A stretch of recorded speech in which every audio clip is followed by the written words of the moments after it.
ज्ञानयोगं ज्ञानयोगं व्यासपीठं बहुवेदशास्त्रं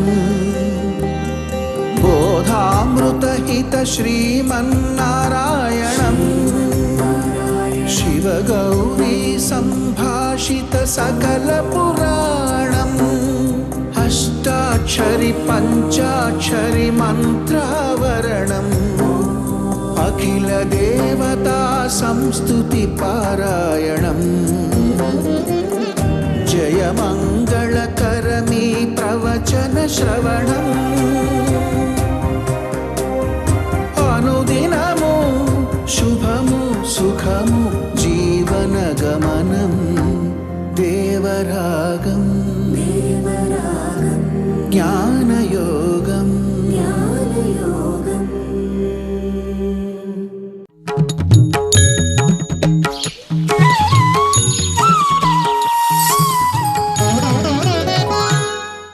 ఆపదామపహర్తారం దాతారం సర్వసంపదాం లోకాభిరామం శ్రీరామం భూయో భూయో నమామ్యహం.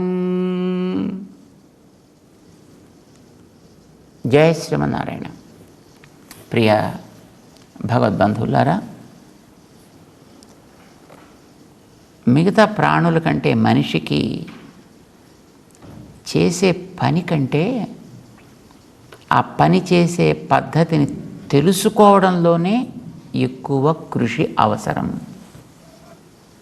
మిగతా పనులు మామూలుగా చేసుకోబోతూ ఉంటాయి, కానీ మనిషికి పని చేయడం ఎంత అవసరమో ఆ చేసే పనిని గురించిన అవగాహన కలగడం అనేటువంటి అంత అవసరం.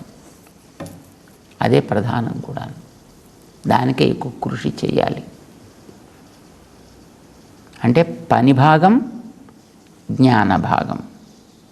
చేసే క్రియ వెనకాతలు దానికి ఉండే జ్ఞానం, ఇవి రెండు కలిసే సాగాలి ఎప్పుడు కూడా. అయితే జ్ఞానం వెనకాతల ఎంతంత పెంచుకుంటే చేసే పని అంతంత మంచిగా సాగుతుంది, అంతంత పెర్ఫెక్ట్గా సాగుతుంది, అంతంత క్వాలిఫైడ్ అవుతుంది, అంతంత విలువని సంతరించుకున్నది అవుతుంది. అంచేత పని అవసరమే, పని చేసే వెనకాతల తెలివి కూడా అవసరమే. చూడండి, మా సైకిల్ నడపాలనుకోండి, అది పని. అయితే సైకిల్ నడపాలంటే ఏం చేయాలి? హ్యాండిల్స్ పట్టుకోవాలి, అప్పుడు తొక్కాలి, రైట్? ఈ హ్యాండిల్స్ పట్టుకుని పెడల్స్ మీద కాలు పెడితే సైకిల్ వెళ్ళిపోతుందా? మనకు కనిపించేది అయితే అదే, వెళ్ళదు, కింద పడతాడు వాడు. దీన్ని ఎట్లా బ్యాలెన్స్ చెయ్యాలి అనేది జ్ఞానం, వెనకాతలు ఉండే జ్ఞానం అది. ఈ జ్ఞానం ఎంత పర్ఫెక్ట్గా వాళ్ళు ఏర్పడితే హ్యాండిల్స్ పట్టుకోనక్కర్ లేకుండా కూడా సైకిల్ నడిపేస్తాడండి. కళ్ళకి గంతలు కట్టుకుని కూడా సైకిల్ నడిపేస్తాడండి. మామూలు సైకిల్ కాదు, మోటార్ సైకిల్స్ నడిపేసేవాళ్ళు ఉన్నారండి. అట్లా కళ్ళకి గంతలు కట్టుకొని నడపడం అనేది ఫిజికల్ యాక్టివిటీ, బయట జరిగేటటువంటి ఒక క్రియాకలాపం, కర్మ అనుష్ఠానం. మన మాటలో చెప్పుకోవాలంటే అది కర్మ అనుష్ఠానం, కర్మాచరణము. కానీ ఇప్పుడు కర్మాచరణం ప్రధానమా, లేదు దాని వెనకాతలు ఉండేటువంటి జ్ఞానం ప్రధానమా అని ఆలోచిస్తే మామూలుగా జాగ్రత్తగా దాన్ని ఆన్ చేసి దాన్ని స్టార్ట్ చేసి ఇలా మెల్లమెల్లగా ఇటు చూసుకుంటూ అటు చూసుకుంటూ ఇక్కడ ఉందో ఇదే ఉందో ఎంత స్పీడ్ తిరుగుతుంది ఇలా చూసుకుని నడిపేవాడిని బిగినర్ అంటారు. అస్సలు దాన్ని చూడకుండా వాడు లక్ష్యాన్ని మాత్రమే చూసుకుంటూ సర్ అని కళ్ళకు గంతలు కట్టుకునో లేకపోతే కళ్ళు మూసుకునో అలా వెళ్ళిపోతుంటే వాల్యూ యాడెడ్ యాక్టివిటీ అయింది. అది పనికి విలువ చేరింది, దాన్ని ఎక్కువగా గుర్తిస్తారు, గౌరవిస్తారు కూడా. మామూలుగా మోటార్ సైకిల్ నడపడం పెద్ద కష్టం ఏంటండి, కానీ ఇలా నడిపాడు అనుకోండి వాడి పేరు పేపర్లో వచ్చేస్తుంది, వాడి టీవీలో వాడి ఫోటో వచ్చేస్తుంది, వాడి వీడియో వచ్చేస్తుంది, వాడిని అందరూ ప్రశంసిస్తారు. అంటే పని, తెలివి, మొట్టమొదట ఒక తెలివి కావాలి, తర్వాత ఒక తెలివి కావాలి. మొట్టమొదటి మోటార్ సైకిల్ అంటే ఏమిటి, ఎలా ఆన్ చేయాలి, ఎలా దానికి యాక్సిలేటర్ ఇవ్వాలి, దాంట్లో బ్రేక్ ఎక్కడ పెట్టుకోవాలి, ఎప్పుడు స్లో డౌన్ చేయాలి, ఎప్పుడు పెంచాలి, దాంట్లో ఆయిల్ ఎక్కడ పోయాలి, దానికి ఏం చూసుకోవాలి, వీళ్ళు అద్దాలు ఎక్కడ ఉన్నాయి దానికి, ఇవన్నీ చూసుకోవడం, దానికి అలా కిక్ స్టార్ట్ ఎట్లాగో అది తెలుసుకోవడం, ఇది మామూలు తెలివి, ముందు తెలివి. ఎక్కిన తర్వాత అసలు తెలివి తర్వాత ఉంటుందండి, ఇది ప్రాథమిక జ్ఞానం. దాని తర్వాత అడ్వాన్స్డ్ జ్ఞానం తర్వాత ఉంటుంది. అదేంటది, ఎలా నేను నిలబడితే దీని మీద ఎలా పెట్టుకున్నట్టయితే నేను చూడకపోయినా ఇది వెళ్ళిపోతుంది, అది దట్ ఈస్ అడ్వాన్స్డ్ జ్ఞానం అంటాను దాన్ని. ఇది ప్రధానం. వస్తువుని ఉపయోగించేటప్పుడు దానిని ఎలా చెయ్యాలి. ఉదాహరణకి మనం ఒక చిన్న వీడియో తీసుకుందామండి. వీడియో ఒక చిన్న పరికరం అది, కానీ దీన్ని వాడేటప్పుడు ముందు ఉండాల్సిన జ్ఞానం ఏది, దీంట్లో కనిపించాల్సింది ఏమిటి, పిక్చర్ ఎలా కనిపిస్తోంది, తల కనిపిస్తోందా, తోక కనిపిస్తోందా, లేకపోతే మెడ కనిపిస్తోందా, లేకపోతే కాళ్ళు కనిపిస్తున్నాయా, ఏం కనిపిస్తున్నాయి, అసలు ఫిగర్ పూర్తిగా కనిపించాలంటే ఏం చేయాలి, ఇది ప్రాథమిక జ్ఞానం. దాంట్లో బ్లర్గా కనిపిస్తుందా, క్లారిటీ ఉందా, దాన్ని ఇటు తిప్పాలా, అటు తిప్పాలా, జూమ్ ఉంచాలా, పెంచాలా, ఇదేదో మొట్టమొదటి తెలుసుకొని దాన్ని ఎట్లా ఫిక్స్ చేసి ఎట్లా చేస్తే ఇది రికార్డ్ చేస్తుంది. దాని తర్వాత ఇక్కడ ఏ స్విచ్ నొక్కాలి, ఇక్కడ ఇవన్నీ ప్రాథమిక జ్ఞానాలే. దీనివల్ల మామూలుగా టీవీ దాని కెమెరా, ఆ కెమెరా తీసుకుని దాంతో వాడు పని చేసుకోవచ్చు. కెమెరాలతోటి పని చేయడంలో ఎక్స్పర్ట్స్ కొందరు ఉంటారండి. వాడు ఒక్కొక్క పిక్చర్ తీశాడంటే కొన్ని లక్షల ఖరీదు చేస్తుందండి. అది కెమెరాయే. మామూలు వాడు తీసేది అదే కెమెరా, వాడు చూసేది అదే దృశ్యాన్ని, వీడు చూసేది అదే దృశ్యాన్ని, కానీ వాడు చూసిన ఆ దృశ్యంలో ఉండే ఒక కీలకమైనటువంటి అంశాన్ని ఫోకస్ అయ్యేటట్టుగా. ఇప్పుడు వాడు అక్కడ ఎదురుకుండా నడిచే ఒక పక్షిని వాడు తీసాడు అనుకోండి ఆ కెమెరాతోటే. మామూలుగా మనం కెమెరాతో తీస్తే సరే ఆ పక్షి అక్కడ కూర్చొని అలా ఎగురుతుంటే ఆ రెక్కల్లో ఎగురుతున్నట్టో లేకపోతే దాన్ని కూర్చున్నట్టో అలా మనం తీస్తాం. కానీ వాడు తీసేటప్పుడు ఆ పక్షి ఏ రకంగా కదులుతోంది, దాని ముక్కు పుటాలని ఎట్లా ఉప్పుతోంది, ఎట్లా మూస్తోంది, కంటిని ఎట్లా తెరుస్తోంది, ఎట్లా మూస్తోంది, దాని కదలికలు ఎట్లా ఉన్నాయి, వీటిని క్యాప్చర్ చేసేట్టుగా వాడు తీస్తాడు అనుకోండి. It's an experts activity. ఎక్కడో ఒక చోట పెద్ద నీళ్ళ ధార పడుతుందండి, దాన్ని ఎవడైనా తీస్తాడు. కానీ ఆ పడేటప్పుడు దాంట్లో ఆ చుక్కలు ఎట్లా పడుతున్నాయి, అవి ఎట్లా మళ్ళీ పైకి లేస్తున్నాయి, మళ్ళీ ఎట్లా తూగుతున్నాయి, ఆకు మీద ఆ నీటి చుక్క పడేటప్పుడు ఆ చుక్క ఎట్లా పడుతోంది, పడగానే దాంట్లో ఎన్ని స్పిల్ అవుతున్నాయి, అది ఆకు ఎట్లా ఊగుతోంది, ఇది తీయగలిగేటట్టుకోండి కెమెరా. ఒక తుమ్మెద పువ్వు మీద వాలుతోంది, దాన్ని ఎవడో తీశాడు, పువ్వు మీద పాడింది, పువ్వు మీద చాలా బాగుంది, అందంగా ఉంది. కానీ ఒక్కొక్కటి తీస్తే అది దాని మీద ల్యాండ్ అయ్యేటప్పుడు ఆ కాళ్ళని ఎట్లా దింపుతోంది, రెక్కల్ని ఎట్లా కొడుతోంది, అది ఎట్లా చూస్తోంది కళ్ళతోటి, అది అలా దాంట్లో ఆ ల్యాండ్ అయ్యే ఆ మూడ్ తీసాడు అనుకోండి దాంట్లో తన యొక్క ఆ కెమెరాలో. That values a lot. Camera తీయడం ఏముందండి, అదొక డివైస్. ఇక్కడ స్విచ్ నొక్కు, ఇలా నొక్కు, అలా నొక్కు, ఇలా పెట్టు, అలా క్యాప్చర్ అయిపోయింది. మామూలుగా తీసేటువంటి వాడు ఒకసారి ఒక కెమెరాతో ఒక షాట్ లేదా ఒక సీన్ తీయడానికి వాడు 1000 రూపాయలు తీసుకుంటే కొందరు ₹1,00,000 తీసుకుంటారండి.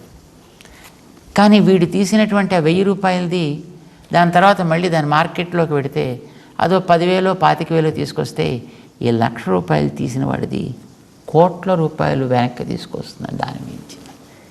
అదే దృశ్యం, అదే డివైస్, అదే మనిషి, కానీ ఏమిటి దాంట్లో తేడా? వ్యక్తి లోపల చాతుర్యం, వాడి స్కిల్, వాడి నేర్పరితనం. ఎక్కడి నుంచి వచ్చింది ఈ నేర్పరితనం? వాడికి ఉండేటటువంటి తెలివి వల్ల, వాడికి ఉండేటటువంటి యోగ్యత వల్ల. ఇప్పుడు హాస్పిటల్స్లో అక్కడ కూడా కెమెరాసే ఉంటాయండి. సిటీ స్కాను, ఇంకోటి ఎంఆర్ఐ ఇలాంటివి అంటుంటారు. అవి కూడా కెమెరాలే. అది కూడా లోపల ఉండే వాటిని తీసే కెమెరాస్ అండి. వాడు లోపల తీసుకుపెడతాడు, ఇటు తిప్పుతాడు, క్లిక్మంటాడు, అటు తిప్పుతాడు, క్లిక్మంటాడు, పైకి ఎత్తుతాడు, క్లిక్మంటాడు, కిందకి దింపుతాడు, క్లిక్మంటాడు. ఏంటి వాడు చేసే పని? ఆ మాత్రం చేసేదానికి వాడికి ₹1,00,000 వాడికి జీతం ఇవ్వాలి. వాడికి అదొక కదలను కూడా కదలదు. కాలు కదపడు, తల కదపడు, చెయ్యి కదపడు, ఇలా కూర్చుంటాడు. ఇలాగా టుక్ టుక్ టుక్ టుక్ అంటుంటాడు. ఈ మాత్రం దానికి వాడికి అంత ఇవ్వాలా? ఏమైనా చేసే పని మనకు కనిపిస్తుందే వాడి దగ్గర? నో. కానీ వాడు దాన్ని గమనిస్తుంటాడు. ఆ లోపలికే ఆ బాడీని అట్లా సిటీ స్కాన్లో అలా పెడుతుంది అనుకోండి. వెళ్ళేటప్పుడు ఎక్కడ తిప్పాలి, దేన్ని తిప్పాలి, దేన్ని పాయింట్అవుట్ చేయాలి, దేన్ని మ్యాగ్నిఫై చేయాలి, దేన్ని క్యాప్చర్ చేయాలి. మనం తీసామనుకోండి, అదే వ్యక్తిని దాన్ని కూర్చోబెట్టి ఏమొస్తుందో తెలియదు. దాంట్లో మనకి ఏమి కనిపించింది, ఇంత ముద్ద కనిపిస్తుంది అంతే దాంట్లో. కానీ వాడు తీస్తే ఎక్కడ దాంట్లో మార్పు ఉంది, ఎక్కడ దాంట్లో మనం అడ్రస్ చేయాల్సినటువంటి అంశములు ఉన్నాయి, దీన్ని వాడు చూపించగలిగేటట్టుగా తీస్తాడండి. దేనికి వాల్యూ? అలా పట్టుకుని వాడు దాన్ని ఇలా ఇలా నొక్కడానిక, లేక దేన్ని నొక్కాలో చేసే ఆలోచనక? జ్ఞానం అంటాను దాన్ని. జ్ఞానానికి విలువ, పనికి కాదు విలువ. అంటే పని మానేయచ్చని కాదు అర్థం. కానీ చేసే పని వెనక జ్ఞానంతో కలిపి కనుక నువ్వు చేయగలిగితే దానికి విలువ అధికంగా ఉంటుంది. ఆయన జర్మనీ నుంచి తెప్పించేటండి ఒక పెద్ద మెషిన్. అది పెద్ద అమెరికన్ కంపెనీ. కానీ వాళ్ళకు కూడా కొంచెం స్టడీగా పనిచేయాలంటే మెషిన్స్ అన్నీ కూడా జర్మనీ నుంచి రావాలండి. అది చాలా స్ట్రాంగ్గా పనిచేసేటట్టు ఒక మిషన్. దాన్ని తెప్పించుకున్నాడు తన హాస్పిటల్కి. సరే, దాని మీద చాలా ఫార్ అడ్వాన్స్డ్ మిషన్ అది తెప్పించుకుని వాళ్ళు హాస్పిటల్లో ఫిక్స్ చేశారు. దాన్ని వాడుకునేటువంటి పేషెంట్స్ చాలామంది అక్కడ ఉండడం చేత రోజు సుమారు దాని మీద 10 మంది 15 మంది పేషెంట్స్ని వాళ్ళు కావలసినటువంటి రకంగా దాని మీదకి తీసుకొస్తూ ఉండేవాళ్ళు. దాంతో వాళ్ళు చేయవలసిన పనులు చేస్తూ ఉండేవారు, వాళ్ళని పంపిస్తూ ఉండేవారు. ఒక రోజున అది సడన్గా పనిచేయడం ఆగిపోయిందండి. ఆగిపోతే పాపం ఇక్కడ ఉండేటువంటి వాళ్ళు దానికి చూశారు. దాన్ని ఇక్కడ ఇటు తిప్పాడు, అటు తిప్పాడు, చూశాడు, ఇక్కడ వాడికి దాన్ని ఎలా నడపాలో మళ్ళీ తెలియలేదు. సరే, వాళ్ళకి యాన్యువల్ మెయింటెనెన్స్ ఏదో ఉంటుంది కదండి. సరే, ఆ మెయింటెనెన్స్ని బట్టి వాళ్ళు వెంటనే ఆ కంపెనీ వాడికి కాల్ చేసి, హే మ్యాన్, ఇది ఆగిపోయింది ఇక్కడ, నాకు అర్జెంటుగా కావాలి, ఎంతమంది వెయిట్ చేస్తున్నారు, ప్లీజ్ డూ సంథింగ్ అంటే వాడు మరి అలా అంత అడ్వాన్స్డ్ ఉండే మిషన్స్ని దాన్ని డీల్ చేసేటువంటి వాడు అంత ఈజీగా దొరుకుతాడేమిటి వాడు?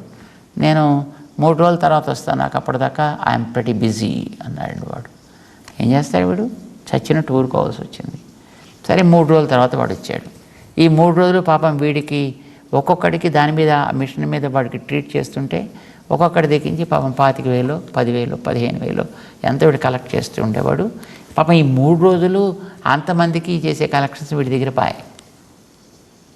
3 రోజులు అది పని చేయకపోయాయి. 4వ రోజున వాడు వచ్చాడండి. సరే, చూశారు, వాడిని తీసుకెళ్ళారు, వాడి దగ్గర మిషన్ దగ్గర చూపించారు. అయ్యా, ఇది this is what is the fate of it, we don't know what is happening, so see that it should work. No problem అన్నాడు వాడు. పాపం పొద్దున్నే చక్కగా బ్రేక్ఫాస్ట్ చేసి వచ్చాడు. ఆ మిషన్ దగ్గర కాసేపు కూర్చున్నాడు. దాన్ని ఇటు చూశాడు, అటు చూశాడు, ముందు చూశాడు, వెనక చూశాడు, అంతా చూశాడు. ఎక్కడికో ఒక చోటకి వెళ్ళాక టక్మని కొట్టాడు. పని చేయడం ప్రారంభించింది మిషన్. పని చేసింది, అయిపోయింది work. This is the bill అని ఇచ్చాడు. ఆ బిల్ ఎంత ఉంది? $2200 ఉందండి. Dollars, because there is a foreign concern, right? So $2200 అని బిల్లు ఇచ్చేయండి వాడు. అంటే ఆ యజమానికి వాడికి ఒళ్ళు మండింది. వాడికి రాధాబాయి, నేను అన్న తర్వాత ఏమో 2 రోజులకు వచ్చావు,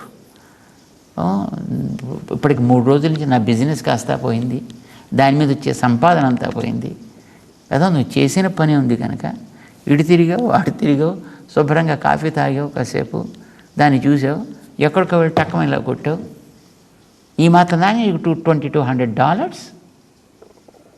సరే, ఐ వాంట్ స్ప్లిట్ అవుట్ అని అడిగేటండి. స్ప్లిట్ అవుట్ అంటే దేనికి ఎంతెంత అంటే దేనికి ఎంతెంతని వీడు చేసిన పని ఏం లేదు అక్కడ.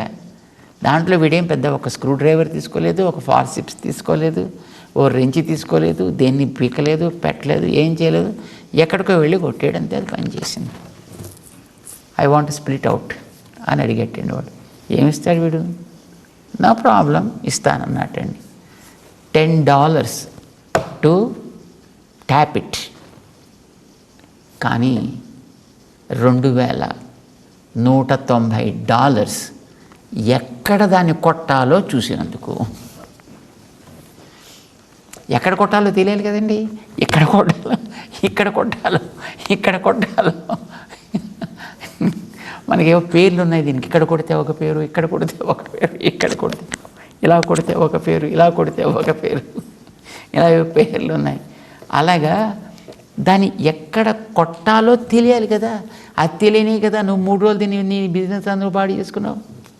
అయితే వస్తువు నీ దగ్గరే ఉంది కదా, నువ్వు ఇక్కడే ఉన్నావు కదా, నువ్వు కొట్టచ్చు కదా, ఎక్కడో కొట్టి చూడొచ్చు కదా, కానీ నువ్వు కొట్టలేకపోయావు కదా. ఎక్కడ కొట్టాలో తెలియాలి. జ్ఞానం, identification of the need of the problem is very key. That's more important.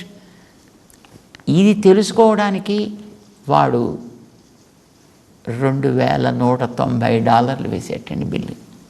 అది తెలుసుకోవడానికి $10 మాత్రం పెట్టాడు వాడు. దాన్ని ఎక్కడ దాన్ని ఇలాగ కొట్టాలో ఆ కొట్టడానికి $10, దీనికి ఇంత డాలర్స్. ఇంకా డీటెయిల్స్ ఏమైనా కావాలా అన్నాడు. వద్దు బాబు, ఇంకా డీటెయిల్స్ ఇస్తే ఇంకో కొంచెం బిల్లు ఇస్తావు నువ్వు మళ్ళీ. చాలా చక్కగా తీసుకొని బాబు $100 వాడి చేతికి ఇచ్చి నమస్కారం పెట్టి పంపించాడు వాడు. Machine is not important, work is not important. ఎలా మిషన్ని పని చేయించాలి, ఎప్పుడు మిషన్ని ఎంత బాగా పని చేయించాలి, ఇది గుర్తించగలగడం అనేటటువంటిదే కీ. దానివల్లనే ఆ వస్తువు యొక్క విలువ మనకి తెలుస్తుంది, డ్యూరబిలిటీ పెరుగుతుంది, ఎఫికసీ దాని మీద, ఎఫిషియన్సీ దాంట్లో ఉండేటట్టు మనకి పెరుగుతుంది. ఇవన్నీ కూడా నిర్ణయం చేసేది జ్ఞానము. కనుక ఈ జ్ఞానం మనం ఎంత సంపాదించగలిగితే, అది ఎంత మనకి పెరిగితే, మనం చేసేటటువంటి కర్మ ఆచరణ, అక్కడ వాడు కొట్టడం కర్మాచరణ, ఎక్కడ కొట్టాలో గుర్తించగలగడం జ్ఞానాంశ. ఇది కర్మాంశ, అది జ్ఞానాంశ. ఇందులో ఏది ఇంపార్టెంట్ అంటాం మనం? Both are important. యూనో, అక్కడ కొట్టచ్చు అని తెలిసి మాత్రం వాడి చేతులు ముడిచి కూర్చుంటే ఏమవుతుంది? మిషన్ పనిచేయదు.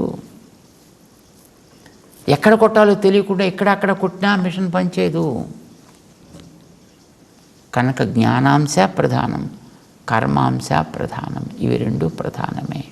కానీ ఇవి రెండింటిని కూడా జాగ్రత్తగా ఆలోచన చేసి, ఆ చేసేటప్పుడు చేసే పద్ధతిని, ఇది కర్త నేను కాదు సుమా, కర్త వెనకాతల నుంచి చేస్తున్నాడు ఒక ఆయన, కనుక ఇది వాడికి చెందుతుంది అని కర్తృత్వాన్ని వాడి మీద ఆరోపణ చేసి, నీకే ఇప్పుడు వాడు తెలిస్తే వాడి మీద ఆరోపణ చేయి. గతంలో మయి సర్వాణి కర్మాణి సన్యస్య అధ్యాత్మచేతస, మనకి గతంలో 3వ అధ్యాయంలో చెప్పాడు ఆయన. మయి సన్యస్య నేరుగా చెప్పేశాడు కదా, నా యందు అని. కానీ మరి ఎదురుండా కూర్చొని అర్జునుడికి నమ్మకం కలగాలి కదా. చూస్తే మన నా దగ్గర డ్రైవర్గా కూర్చున్నావు, నా మీద భారం పెట్టరా అంటావు, నీ మీద పెడితే మళ్ళీ ఏదో కుక్కతోక పట్టుకుని గోదావరి ఈదినట్టుగా మళ్ళీ నేనేమవుతానో, మళ్ళీ ఎక్కడ మునిగిపోతానో అనే భయం వేయొచ్చు. అందుచేత తన మీద అని గతంలో చెప్పాడు, కానీ సరే అంతవరకు వీడికి అర్థమవుతుందో అర్థం అవ్వదో, అది విశ్వాసం కలుగుతుందో కలగదో, కనిపించే దాని దిగించబడటం ప్రారంభించింది. నువ్వు చేయటం లేదు, నీ శరీరం చేస్తుంది కనుక పోనీ శరీరం మీద పెట్టు. నీ మీద పెట్టుకోకుండా జస్ట్ బీ ఫ్రీ, హాయిగా చక్కగా తేలిగ్గా ఉండు. లేదా ఇంద్రియాల మీద పెట్టు, లేదా మనస్సు మీద పెట్టు, లేదా కర్మ వాసనల మీద పెట్టు, కర్మ రికార్డ్స్ మీద పెట్టు. నీ మీద పెట్టుకోకుండా ఉండు. నువ్వు అనవసరంగా మోసి భారాలు మోసి శ్రమ పడకు. నిర్ధూత కల్మషుడవు కా. ఇది జ్ఞానం వల్లనే జరగాల్సినటువంటి పని. అందుచేత చక్కగా నువ్వు నీ జ్ఞానం చేత నువ్వు చేసేటటువంటి ఆచరణ, నీ కర్మ విధానాన్ని అంతటిని కూడా సన్యస్య, వెనకాతలుండేటువంటి ఆ చేసేదేదో అది సత్. అది నువ్వు ఏదనుకుంటే అది, నువ్వు ఎక్కడి దాకా తీసుకెళ్ళగలిగితే అక్కడి దాకా తీసుకెళ్ళు. నువ్వు శరీరమా, ఇంద్రియాల, మనసా, బుద్ధ, ఎక్కడి దాకా నువ్వు తీసుకెళ్ళగలిగితే అది సత్. దాని యందు న్యస్య కర్మ సత్, న్యస్య కర్మ సన్యాస, అదే నీకు తరించే ఉత్తమ సాధనం అవుతుంది సుమా. యోగము ఉత్తమ సాధనం అంటే యోగము అని అంటాం. కనుక దీన్ని ఒక యోగంగా నువ్వు చేసుకో.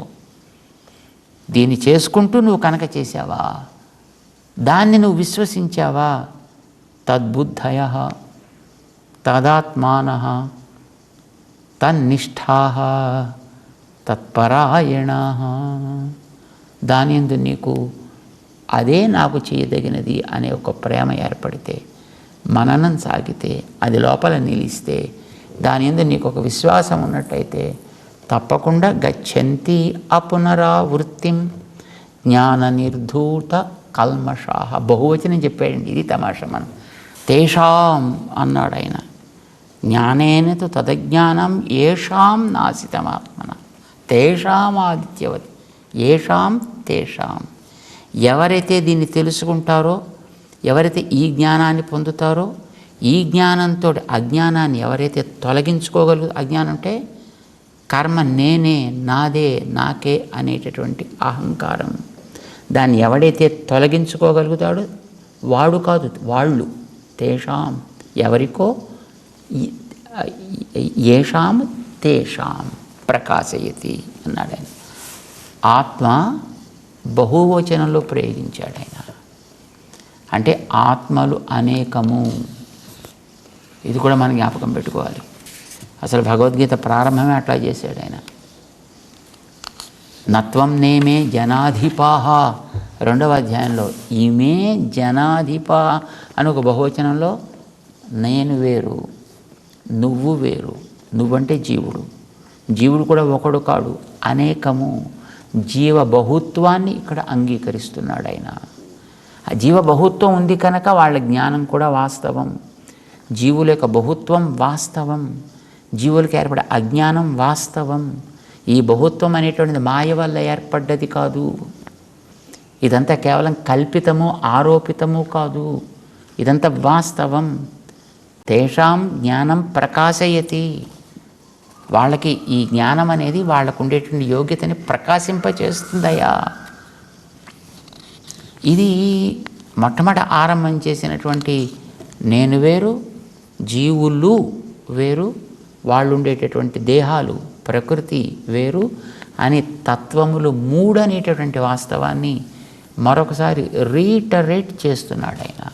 మరొకసారి మళ్ళీ గట్టిగా స్థిరంగా అర్జునుడి మనసులో పడేటట్టుగా చెబుతూ ఇక్కడ కూడా గచ్చంతి పొందుతారు ఈ జీవులు, జ్ఞాన నిర్ధూత కల్మషా. అక్కడ కూడా మళ్ళీ బహువచనమే.